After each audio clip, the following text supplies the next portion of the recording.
Asesmen kompetensi minimum SD, literasi dan numerasi. Ya, kegiatan belajar kita hari ini, yang pertama kita akan berdoa dahulu. Berdoa menurut agama dan kepercayaannya masing-masing. Berdoa dimulai.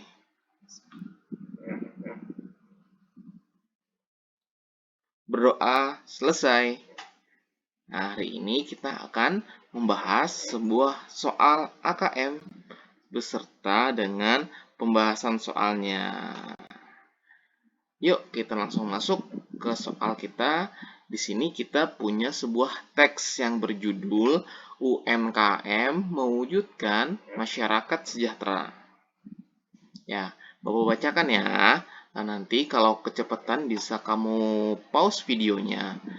Berdasarkan Undang-Undang Nomor 20 Tahun 2008 tentang usaha mikro, kecil, dan menengah, usaha ekonomi produktif yang dikelola perorangan atau badan usaha dapat dikategorikan menjadi usaha mikro, kecil, dan menengah (UMKM).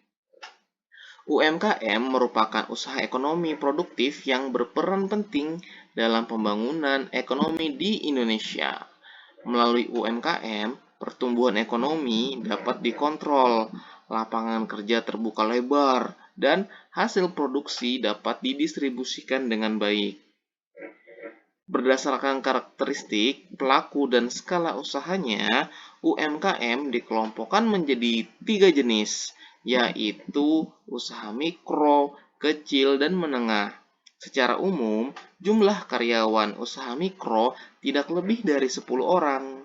Jumlah karyawan usaha kecil tidak lebih dari 30 orang, dan jumlah karyawan usaha menengah mencapai 300 orang.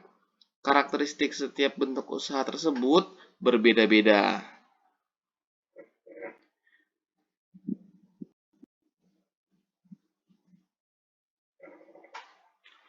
Pada usaha mikro, jenis barang atau usaha dapat berubah sewaktu-waktu. Tempat usaha tidak menetap, administrasi keuangan belum ada, sumber daya manusia (SDM) belum memadai, akses ke perbankan belum ada, dan legalitas usaha kerap kali tidak ada. Contoh usaha mikro adalah usaha gerabah, sembako, kaki lima, dan ayam potong. Pada usaha kecil, jenis barang usaha tidak mudah berubah. Tempat usaha baru mulai menetap, administrasi keuangan sederhana. SDM sudah memiliki pengalaman, akses ke perbankan sudah ada, dan legalitas usaha sudah ada. Contoh usaha kecil adalah usaha pulsa, token listrik, makanan, minuman, dan toko online. Pada usaha menengah, jenis barang usaha tidak berubah. Tempat usaha sudah menetap, administrasi keuangan jauh lebih baik. SDM memiliki pengalaman dan keterampilan, akses ke perbankan sudah bagus, serta legalitas usaha sudah ada. Contoh usaha menengah adalah usaha kosmetik, restoran, furnitur, penginapan, dan properti. Skala bisnisnya tidak seperti usaha besar, UMKM tetap berperan memberikan pelayanan ekonomi kepada masyarakat luas. Dengan UMKM, peningkatan dan pemerataan pendapatan masyarakat dapat dilakukan. Jadi, melalui UMKM, masyarakat yang sejahtera dapat terwujud. Nah, dari teks tersebut kita punya beberapa pertanyaan ya. Yang pertama, berdasarkan teks UMKM mewujudkan masyarakat sejahtera, apakah informasi yang kamu dapat tentang UMKM beri tanda centang ya pada setiap pernyataan yang tepat. Nah, jawaban bisa lebih dari satu. Oke, ada 4 pernyataan. Yang pertama, UMKM merupakan singkatan dari unit mikro, kecil, dan menengah. Yang kedua, UMKM dapat meningkatkan pendapatan masyarakat. Yang ketiga, UMKM dapat mewujudkan masyarakat sejahtera. Yang keempat, UMKM mencakup usaha besar. Dari keempat pernyataan, silakan kamu centang pernyataan yang benar. Apakah yang pertama, yang kedua, ketiga, atau keempat. Oke?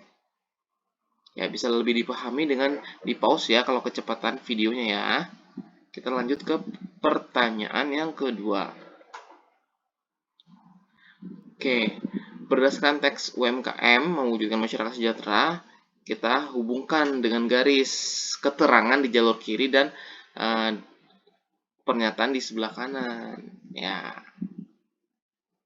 di sini yang sebelah kiri ada ciri usaha mikro, karyawan, sumber daya manusia, sama ciri usaha kecil.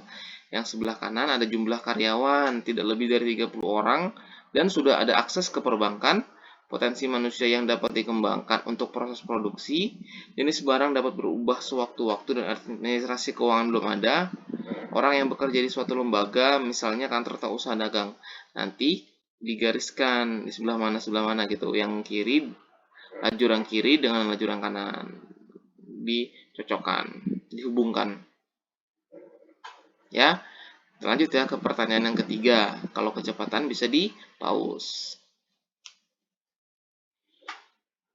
Ya, berdasarkan teks yang tadi, beri tanda centang pernyataan benar atau salah. Ya, pernyataan yang pertama, UMKM dikelompokkan menjadi 3 jenis. Merupakan gagasan pokok paragraf kedua. Yang kedua, usaha gerabah, sembako kaki lima, dan ayam potong merupakan gagasan pendukung paragraf ketiga. Yang ketiga, usaha pulsa, token listrik, makanan minuman, dan toko online adalah gagasan pokok paragraf keempat. Yang keempat, gagasan pokok paragraf terakhir adalah UMKM tetap berperan dalam pelayanan ekonomi masyarakat meskipun jenis usahanya tidak seperti usaha besar. Untuk menjawab pertanyaan yang ketiga ini, kita biasanya mesti melihat teks kembali, membaca lebih mendalam teks yang tadi sudah kita baca. Kita pilih mana gagasan pokoknya, mana gagasan pendukungnya. Ya, bisa kamu mundurkan lagi tadi videonya, teks sebelumnya. Oke, kita lanjut ya ke pertanyaan selanjutnya, yaitu pertanyaan pilihan ganda nilai 4. Karakteristik bentuk usaha mikro, kecil, dan menengah berbeda-beda. Manakah karakteristik berikut yang membedakan usaha kecil dan menengah? Pilihannya A, administrasi keuangan pada usaha kecil belum ada, sedangkan pada usaha menengah sudah bagus. Yang B, legalitas pada usaha kecil belum ada, sedangkan pada usaha menengah sudah ada. Yang C, tempat usaha kecil sudah mulai tetap, sedangkan usaha menengah sudah tetap. Yang D, jenis barang usaha kecil tidak akan berubah, sedangkan usaha menengah masih ada kemungkinan berubah. Baik, Pak Guru beri waktu untuk teman-teman menjawab. Bisa dimundurkan kembali videonya kalau terlalu cepat Pak Guru membacanya.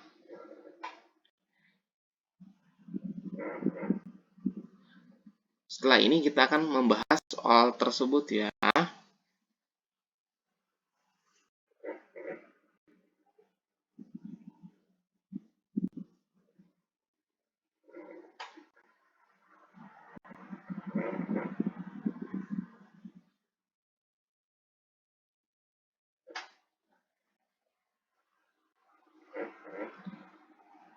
Baik, kita bahas ya dari pertanyaan yang pertama. Ya, kita centang jawaban yang tepat. Bisa lebih dari satu. UMKM itu singkatan dari unit mikro, kecil, dan menengah, bukan ya? Ya, UMKM tadi sudah kita baca. UMKM itu usaha, bukan unit. Berarti ini tidak kita centang. Ya, oke. UMKM dapat meningkatkan pendapatan masyarakat. Ya, betul ya. Yang kedua betul. Yang ketiga, UMKM dapat mewujudkan masyarakat sejahtera. Juga betul. Yang keempat, UMKM mencakup usaha besar. Ya, udah jelas singkatan ya. Usaha mikro, kecil, dan menengah tidak mencakup usaha besar. Ya, oke. Berarti yang kita centang hanya 2 doang. Oke, yang kedua. Di sini Berdasarkan teks UMKM yang tadi ya, kita hubungkan keterangannya.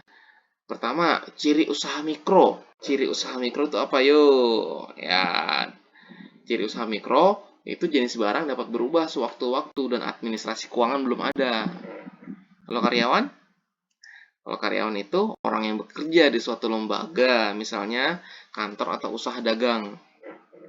Sumber daya manusia? Potensi manusia yang dapat dikembangkan untuk proses produksi, ciri usaha kecil, jumlah karyawan tidak lebih dari 30 orang dan sudah ada akses ke perbankan. Baik, kita lanjut ke pertanyaan yang ketiga ya. Ini tadi sudah Pak Guru kasih tahu untuk menjawabnya kita harus lebih mendalam lagi membaca teks sebelumnya ya. Pertama kita ingetin ya, di sini ada gagasan pokok paragraf kedua. Ini gagasan pendukung paragraf ketiga, gagasan pokok paragraf keempat, terus yang keempat ini gagasan pokok paragraf terakhir. Berarti dari 2, 3, 4 kita akan lebih mendetail. Oke. Ini paragraf pertama, yang paragraf kedua. Ini sudah Pak Guru tebalkan tadi dari soalnya. Apakah ini termasuk gagasan pokok? Bukan ya. Yang Pak Guru tebalkan. Ya, berdasarkan karakteristik pelaku dan skala usahanya, UMKM dikelompokkan menjadi 3 jenis, yaitu usaha mikro kecil dan menengah. Oke, secara umum, jumlah karyawan, berarti teks ini sepertinya membahas tentang 3 jenis si UMKM, kelompok UMKM. Berarti bisa kita ambil kesimpulan kalau pernyataan yang nomor 1 adalah gagasan pokoknya. Ya. Lanjut, pernyataan yang kedua. Pernyataan kedua, apakah yang Pak Guru tebalkan ini adalah gagasan pendukung ya tadi ya soalnya ya? Ya, ini paragraf ketiga pada usaha mikro jenis barang. Ini membahas usaha mikro paragraf ketiga ya. Terus pernyataannya apakah yang Bapak tebalkan adalah gagasan pendukung? Ya, betul. Karena gagasan pokoknya kita akan membahas si usaha mikro ini. Ya, berarti masih tetap benar. Yang ketiga, apakah usaha kecil yang ini yang Bapak tebalkan adalah kalau nggak salah tadi gagasan pokok ya kalimatnya ya. Ternyata usaha kecil adalah usaha pulsa. Ini gagasan pendukung, bukan gagasan pokok. Bisa kita ambil kesimpulan kalau yang pernyataan itu tidak tepat. Dan paragraf terakhir, meskipun skala bisnisnya tidak seperti usaha besar, ini tidak seperti usaha besar. Jadi dia membuat kalimat yang tidak seperti sebuah kalimat dalam teks. Itulah gagasan pendukung atau pokok ya. Dan bisa kita baca ya, tidak seperti usaha besar nih. Seperti ini ya, Bapak munculkan lagi ini kayak gini kan. UMKM tetap berperan dalam pelayanan ekonomi masyarakat meskipun jenis usahanya tidak seperti usaha besar. Jadi kalimatnya tidak seperti kalimat di teks. Ya, gagasan apakah ini benar gagasan pokok atau bukan? Dan sepertinya ini adalah gagasan pokoknya. Nah, gitu. Oke. Berarti bisa kita jawab pertanyaan yang pertama. Pernyataan yang pertama itu benar, kedua juga benar, yang ketiga nih yang salah, yang keempat benar. Next, pertanyaan keempat. Yang keempat pilihan ganda ya. Nah, karena pilihan ganda ini kita baca kembali. Di sini teksnya membahas apa nih? Yang membedakan usaha kecil dan menengah. Ya, yang membedakan usaha kecil dan menengah. Kita cross check kembali di teks. Membedakan usaha kecil dan usaha menengah. Usaha kecil di sini tempat usaha baru mulai menetap. Usaha menengah tempat usahanya sudah menetap. Berarti jawabannya ya, usaha kecil sudah mulai tetap, usaha menengah sudah mulai nih sudah tetap ya. Berarti kita bisa jawab C ya. Tapi kalau kamu mau mendetail lagi apakah A, B, dan D itu salah, bisa benar-benar di cross check lagi di teksnya. Begitu ya. Nah, oke. Terima kasih telah menyaksikan video ini. Sampai bertemu kembali. Jangan lupa untuk like dan bunyikan loncengnya. Wassalamualaikum warahmatullahi wabarakatuh.